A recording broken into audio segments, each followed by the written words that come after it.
مسلمانوں، آج کا یہ موضوع میرا انتخاب کرنے کا مقصد بھی یہی تھا کہ آج ہم لوگ دیکھیں ہم کس مقام پر کھڑے ہو گئے ہیں، آج ہم لوگ کس طرف جا رہے ہیں۔ گزشتہ جمعہ کو میں نے 15 اگست کو اپنا موضوع سخن بنایا تھا، لیکن وہ ایک ضمن 15 اگست تھا، لیکن میں اپنی قوم کو پیغام یہی دینا چاہتا تھا کہ 15 اگست کے دن ہم کیا کریں، جو ہم کر رہے ہیں وہ غلط ہے، ہم کس طرف جانے چاہیے۔ ہمیں اپنے علماء کی سیرت پڑھنی چاہیے کہ علماء نے اس 15 اگست کو ملک کو کیا دیا تھا، اس 15 اگست کے دن لانے کے لیے علماء نے کیا قربانیاں دی تھی، اور ضمن میں نے کہہ بھی دیا تھا کہ اس 15 اگست کے دن ہم بے حیائیاں کرتے ہیں، ہم بری باتیں کرتے ہیں، ہم ناچ گانے کرتے ہیں، یہ مسلمانوں کا شیوا نہیں ہے۔ میں نے پہلے ہی 15 اگست سے مسلمانوں کے کان کھولنے کی کوشش کی تھی، مسلمانوں کے ضمیروں کو جگانے کی کوشش کی تھی، لیکن میں نے 15 اگست کے دن دیکھا کہ ہمارے وہ بزرگ حضرات، میں معذرت کے ساتھ عرض کروں گا کہ جو مساجد کی صفوں میں 5 گانا نمازوں میں صف اول میں ہوتے ہیں، لیکن جب 15 اگست کے دن ناچ ڈانس ہو رہا تھا،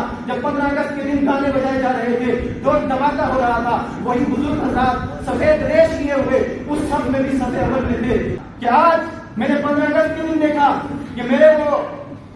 معاشرے کے نوجوان، وہ ذمہ داران کہ جن کی بچیوں نے اس 15 اگست کے پروگرام میں پارٹیسپیٹ کیا، ایک طرف بچیاں ڈانس کر رہی تھی اور باپ اپنے موبائل سے ویڈیو بنا کر خوش ہو رہا تھا، اور صرف ڈانس ہی نہیں ہوا بلکہ اس ڈانس کو، اس حرام کام کو سوشل میڈیا پر ڈال کر اور گناہوں میں اضافہ کیا، اور گناہوں میں آپ بڑھتے چلے گئے۔ اس لیے کہ اللہ کے رسول نے ارشاد فرمایا کہ جس نے ایک نیکی کی اور وہ نیک کام شروع کیا، تو جب تک اس نیکی پر عمل ہوتا رہے گا، اس نیکی کو شروع کرنے والے کے نامہ اعمال میں اس کا ثواب لکھا جاتا رہے گا۔ لیکن دوسری طرف اس کا دوسرا پہلو بھی دیکھے کہ اگر کسی نے غلط کام کو شروع کیا تو جب تک وہ غلط ہوتا رہے گا، جب تک لوگ اس ڈانس کو دیکھتے رہیں گے، جب تک اس سے بد نگاہی کرتے رہیں گے، تو جس نے اس کو سوشل میڈیا پر اپلوڈ کیا، جس نے اس کو نشر کرنے کی کوشش کی، اس کے نامہ اعمال میں بھی اس کا عذاب لکھا جاتا رہے گا۔ مسلمانوں، یہ مسلمانوں کے کام نہیں ہے۔ میں نے بتا دیا کہ ایک عورت قیامت کے دن 4 مردوں کو لے کر جہنم میں جائے گی، اس میں اس عورت کا باپ بھی شامل ہوگا۔ وہ بات اس لیے ہوگا کہ آج تمہاری ذمہ داری تھی اپنی اولاد کی تربیت اچھی کرنی، اپنی عورتوں کو اچھا سلیقہ سکھانا، اپنی عورتوں کو اسلام پہنانا، اسلام کا لبادہ اڑانا، اپنی عورتوں کو اسلام کے قوانین کو بتانا، لیکن اگر آپ نے اپنی بچیوں کو، اپنی مستورات کو، اپنی بہنوں کو، اپنی بیویوں کو یہ اسلام نہ سکھایا تو کل آپ کو قیامت کے دن جواب دینا ہوگا۔ ایک عورت کے ساتھ اس کا بھائی بھی جائے گا، اگر کسی بھائی کی بہن اس کے سامنے ڈانس کر رہی ہے، اس کے سامنے ناچ گانے کر رہی ہے، اس کے سامنے بے حیائی کر رہی ہے، تو کل اس عورت کے عوض میں اس بھائی کو بھی جہنم میں جانا پڑے گا۔ اگر ایک شوہر کی بیوی جا کر کوئی غلط کام کر رہی ہے، بے حیائی کر رہی ہے، ایسے غیر شرعی مجالس میں جا کر پارٹیسپیٹ کر رہی ہے، تو کل اس شوہر کو بھی اس اپنی بیوی کے ساتھ جہنم میں جانا پڑے گا۔ اور اگر کسی بیٹے کی ماں ایسا کام کر رہی ہے یا کسی طور پر بھی اس کام میں حصہ لے رہی ہے، تو کل قیامت کے دن اس بیٹے کو اپنی ماں کے ساتھ جہنم میں جانا پڑے گا۔ اس لیے مسلمانوں، آپ اپنی غیرت کو جگاؤ، یہ مسلمانوں کے کام نہیں ہے، یہ ہمارے کام نہیں ہے۔ مانا سرکاری عادت ہے، مانا سرکاری حکم نامے تھے، کیا اور جگہ سرکاری حکم نامے نہیں؟ کیا حاضری کے مسئلے میں سرکاری حکم نامے نہیں؟ کیا خوراک کے مسئلے میں سرکاری حکم نامے نہیں؟ ان ساری جگہوں میں ہم سرکاری حکم ناموں کو توڑ کر، آپ دیکھیں کل میں نے کچھ لوگوں سے یہ بات عرض کی کہ بہت غلط ہوا، ہماری بچیوں کو ڈانس کروایا گیا، ہماری بچیوں کو ننگے سروں سے نچایا گیا، اور اس کے بعد اس کو اوپر ہائی لیول تک نشر کیا گیا، اس کو بڑے بڑے سوشل میڈیا پلیٹ فارموں پر ڈالا گیا، تو ان لوگوں نے آگے سے معذرت یہ کی، جناب کیا کرتے، اوپر سے سرکاری آرڈر نامہ تھا کہ ہمیں ہر اسکول میں 2 ایسے پروگرام بنانے ہیں، ہر اسکول میں 2 ایسے پروگرام رکھنے ہیں جن میں ناچ گانا ہوگا، جن میں بچیوں سے ڈانس کروانی ہے۔ میں مسلمانوں آپ کی غیرت سے پوچھنا چاہتا ہوں، کیا حاضری کے مسئلے میں گورنمنٹ نے آرڈر نہیں کیا کہ صبح 8 بجے آپ کو حاضری لگانی ہے؟ اس حاضری کے وقت ہم اپنے گھروں سے آرڈر جاری کر دیتے ہیں، اس حاضری کے وقت ہم اپنے گھروں سے انگوٹھے لگا دیتے ہیں، وہاں ہمیں کوئی بہانہ نظر نہیں آتا۔ جب 4 بجے کی حاضری کا مسئلہ آتا ہے وہاں بھی کوئی نہ کوئی بہانہ ڈھونڈ لیتے ہیں۔ کیا جب مسلمانوں کی غیرت کو جگانا تھا، جب اپنی بچیوں کی عزت کو بچانا تھا، جب اپنی بچیوں کے ساتھ ان کے محافظ بن کے کھڑا ہونا تھا، تب بھی ہم کوئی بہانہ کر سکتے تھے، تب بھی ہم کوئی ہیلا بہانہ گورنمنٹ کے سامنے پیش کر سکتے تھے، لیکن یہ کوئی سب بہانے ہیں۔ اگر ہر باپ اپنی ذمہ داری نبھائے گا، اگر ہر بھائی اپنے بہنوں کی ذمہ داری نبھائے گا، اگر ہر شوہر اپنی بیوی کی رکھوالی کرے گا، اگر ہر بیٹا اپنی ماں کو شریعت بتائے گا، قوانین اسلام بتائے گا، تو مجھے یقین کامل ہے کہ کبھی بھی ایسے پروگرام نہیں ہوں گے۔ لیکن اگر ایک طرف ہم اپنے باپ کی حیثیت سے اولاد کی اچھی تربیت نہ کریں، ایک طرف بھائی ہونے کی حیثیت سے بہن کی اچھی تربیت نہ کریں، ایک طرف شوہر ہونے کی حیثیت سے اپنی بیوی کو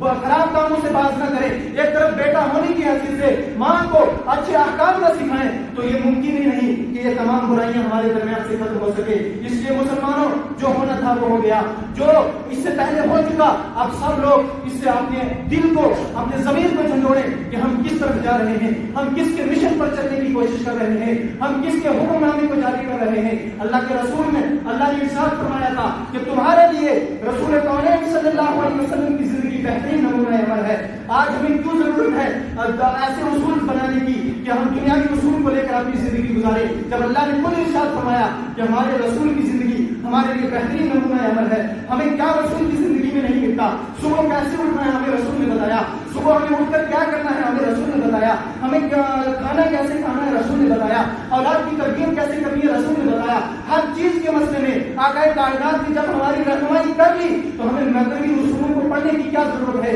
مغربی اس تہذیب کو اپنانے کی کیا ضرورت ہے؟ جبکہ ہونا تو یہ چاہیے تھا کہ مغربی تہذیب زدہ لوگ مسلمانوں کے کلچر میں آ کر، مسلمانوں کے اصول پڑھ کر جب وہ اپنے آپ کو سنوارے تو تب مزہ تھا۔ لیکن آج دیکھو مسلمان مغرب کی طرف جا رہے ہیں، لیکن مغرب کے جتنے بھی سائنٹسٹ ہیں، جتنے بھی ریسرچرز ہیں، وہ سارے کوئی نہ کوئی ایک آیت پکڑ کر نئے آئے دن ایک نئی تحقیق پیش کر رہے ہیں۔ وہ یہ کہہ رہا ہے کہ روزے رکھنے کے یہ فوائد ہیں۔ آج سے 1400 سال پہلے جو پیغمبر اعظم نے روزہ رکھنا ضروری کیا تھا، وہ آج کی میڈیکل سائنس کے طریقے کے مطابق بالکل صحیح ہے۔ اگر کوئی بندہ دن میں 12 گھنٹے کم از کم روزہ رکھ لیتا، بھوکا رہتا ہے بغیر کھانے پینے کے، تو اس کو کبھی کینسر کی بیماری نہیں ہوگی۔ وضو کے تعلق سے سائنٹسٹ یہ ریسرچ کر رہے ہیں کہ اگر کوئی انسان دن میں 5 مرتبہ اپنے چہرے کو پانی سے مساحی کر لیتا ہے تو اس کے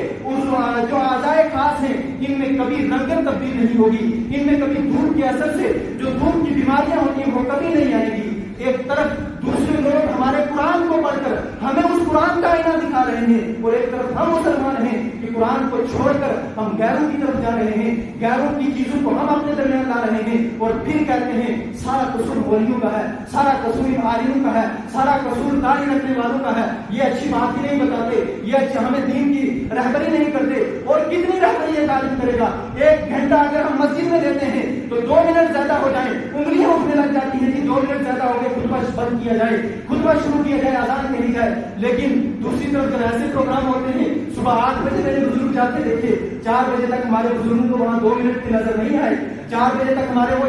10-12 گھنٹے جو ہمارے نوجوانوں میں، ہماری عورتوں میں ہیں، ہمارے بزرگوں نے وہاں ضائع کیے، وہاں ہمیں ٹائم نظر نہیں آیا۔ ٹائم نظر آتا ہے تو مسجد میں، دین نظر آتا ہے تو مولوی کے پاس، دین نظر آتا ہے تو بس کسی اسلامی لبادہ اور کوئی پکڑنا ہے، اس نے غلطی کر لی۔ ہم دن رات کیا کرتے ہیں اس کی طرف ہماری کوئی توجہ نہیں ہے۔ اس لیے مسلمانوں جاگ جاؤ۔ میں یہ نہیں کہتا کہ آپ پورے عالم بن جاؤ، آپ پورے دین پر چلنے والے بن جاؤ، کم از کم اتنا ضرور کرو کہ اتنا دین سے خارج نہ ہو جاؤ کہ کل تمہیں قیامت کے دن اپنے بہن اور بیٹیوں کے ساتھ جہنم میں جانا پڑ جائے، کل قیامت کے دن تمہیں اس جہنم کے دروازے پر دستک دینی پڑ جائے۔ اس سے پہلے وہ وقت آئے، اپنے زمین کو جھنجھوڑو اور جاگ جاؤ اور دین پر مکمل دین میں داخل ہو جاؤ۔ جب تم دین میں داخل ہو جاؤ گے تو کوئی سرکاری حکم نامہ تمہیں کچھ نہیں کر پائے گا۔ جب تم دین پر چلنے کی مکمل کوشش کرو گے تو دنیا کا ہر بادشاہ تمہارے قدموں میں آ کر گر جائے گا۔ اللہ تعالیٰ ہم سب کو عمل کرنا۔ کچھ باتیں ہو سکتا ہے میری اس گفتگو میں سخت نکل گئی ہوں۔